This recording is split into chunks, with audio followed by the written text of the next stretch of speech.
যে ঘরে রান্না করে তাকে বাদ দিয়ে ঘরের সবার পছন্দটা মাথায় রেখেই কিন্তু রান্নাটা করতে হয়। যে রান্না করে তার জন্য আর আলাদা করে কিছুই কখনো করা হয় না। আজকে যেরকম আমাদের ঘরে আমার ছেলে খাবে আলু, আমার কর্তা আলু খাবে না, সে খাবে সবজি, আমার মেয়ে খাবে ডালের বড়া। তো ভাবলাম তিনজন যখন আলাদা আলাদা জিনিস খাবে, আমি এত ঘরের কাজবাজ করার পর 3-4টে সবজি একসাথে করতে পারবো না। আমিও মনে মনে ভাবলাম যে তোদের সবার পছন্দের সবজি আমি করে খাওয়াবো, কিন্তু একটা সবজিতে।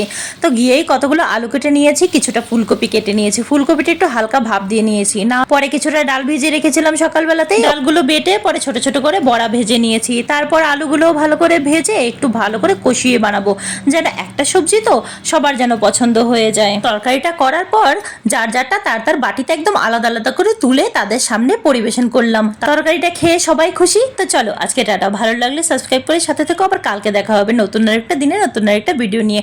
সবাই ভালো থেকো। Heavy tasty.